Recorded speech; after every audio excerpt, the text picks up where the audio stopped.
Assalamualaikum warahmatullahi wabarakatuh. Kami dari kelompok 2 ingin mempresentasikan hasil diskusi kami yang berjudul kata. Sebelumnya saya akan memperkenalkan anggota kelompok saya. Saya Yunda Idilia sebagai moderator, Nurwana Nazila Saragi sebagai pemateri pertama, Fajar Azari sebagai pemateri kedua, Hazrul Ansari Ulfi sebagai pemateri ketiga. Baiklah, saya akan menjelaskan tentang makna kata. Kata memiliki pengertian sebagai sederetan huruf yang berada di antara dua spasi dan memiliki sebuah arti. Makna merupakan bentuk response dari stimulus yang diperoleh permanen dalam komunikasi sesuai dengan asosiasi maupun hasil belajar yang dimiliki. Makna kata dapat menjadi jelas jika sudah digunakan dalam suatu kalimat. Sinonim merupakan satu kata dengan bentuk yang berbeda namun mempunyai arti atau makna yang mirip atau sama. Hiperonim dan hiponim. Hipernim adalah kata-kata yang mewakili banyak kata lain dapat menjadi kata umum dari penyebutan kata-kata lainnya. Sedangkan hiponim adalah kata-kata yang terwakili artinya oleh kata hipernim. Umumnya kata-kata hipernim adalah suatu kategori dan hiponim merupakan anggotanya. Di bidang hukum dan peraturan perundang-undangan misalnya, peraturan perundang-undangan bermakna generik karena mencakupi kata bermakna spesifik, seperti undang-undang, peraturan, ketetapan, dan lain-lain.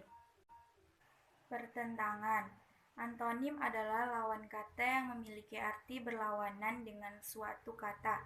Misalnya gelap terang, kaya miskin, tinggi pendek.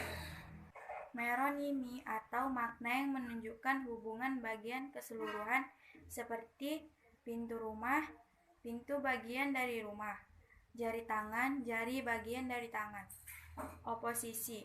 Oposisi kontras atau oposisi mutlak, yakni kata yang bermaknanya bertolak belakang dengan makna kata lain, misalnya hidup, mati.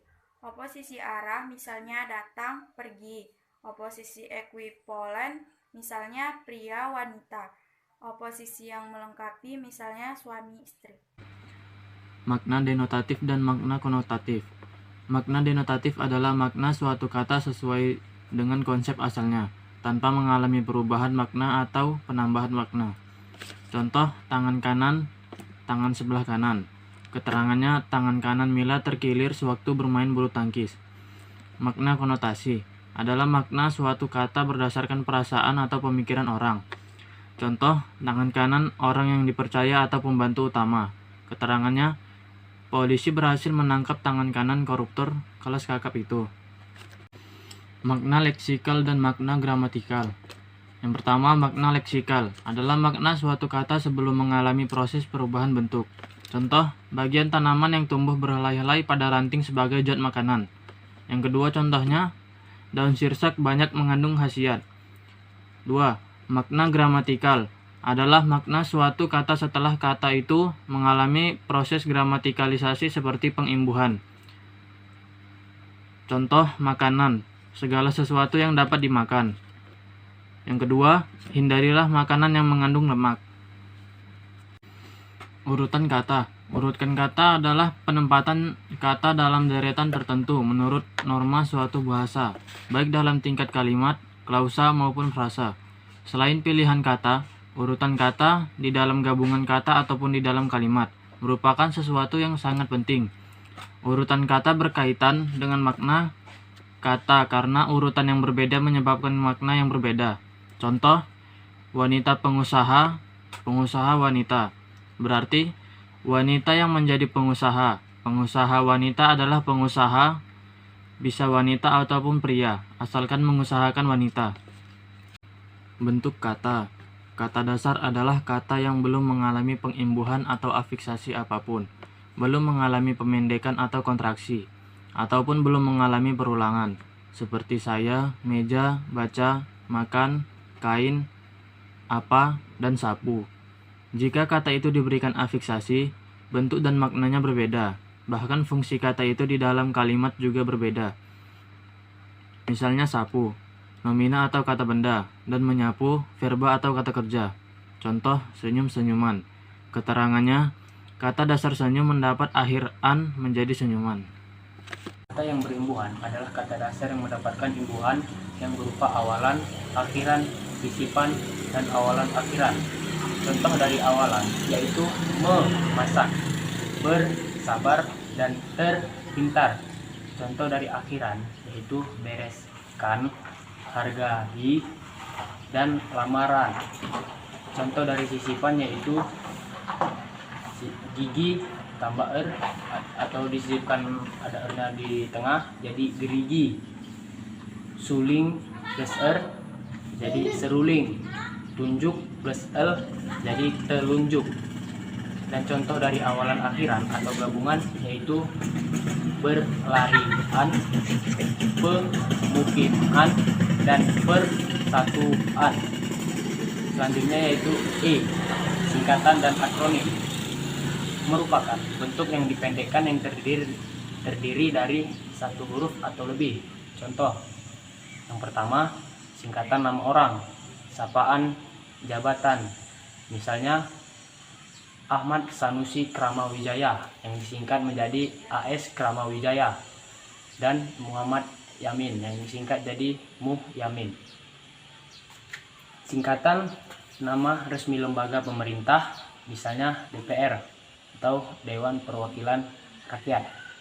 Yang kedua yaitu akronim nama diri yang berupa gabungan suku kata atau gabungan huruf dan suku kata dari deret kata ditulis dengan huruf awal huruf kapital. Misalnya KOWANI, Kongres Wanita Indonesia. Yang ketiga yaitu akronim nama diri yang berupa gabungan huruf awal dari deret kata tulis seluruhnya dengan huruf kapital. Misalnya ABRI, Angkatan Bersenjata Republik Indonesia. Yang keempat yaitu akronim yang bukan nama diri yang berupa gabungan huruf, suku kata ataupun gabungan huruf dan kata dari deret kata seluruhnya ditulis dengan huruf kecil. Misalnya pemilu. Baik, selanjutnya yaitu F, penulisan huruf kapital. Contoh yang pertama yaitu huruf pertama atau awal kalimat. Contohnya apa itu? Yang huruf kapitalnya ialah huruf A. Yang kedua yaitu huruf pertama pada kata pertama pada petikan langsung atau kalimat. Contoh, hakim berkata, diam kau. Huruf kapitalnya yaitu huruf D.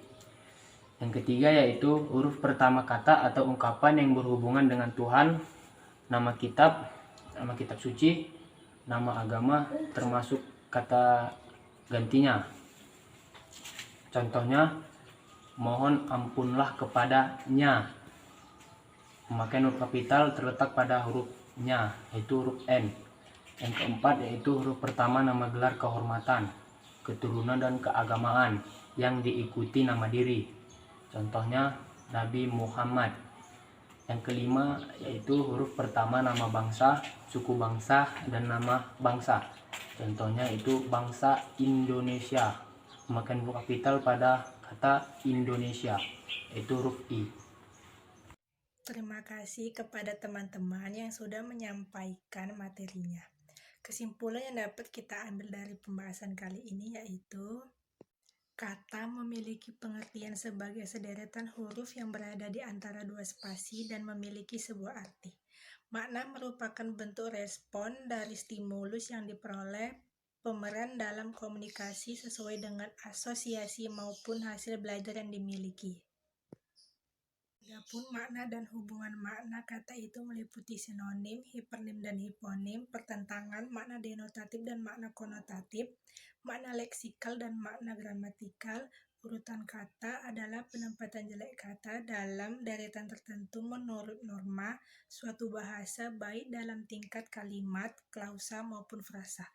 Bentuk kata meliputi nomina, verba, numeralia, pronomina, adjektif, dan lainnya. Selain itu, kata berimbuhan adalah kata dasar yang mendapatkan imbuhan yang berupa awalan, akhiran, sisipan, dan awalan dan akhiran.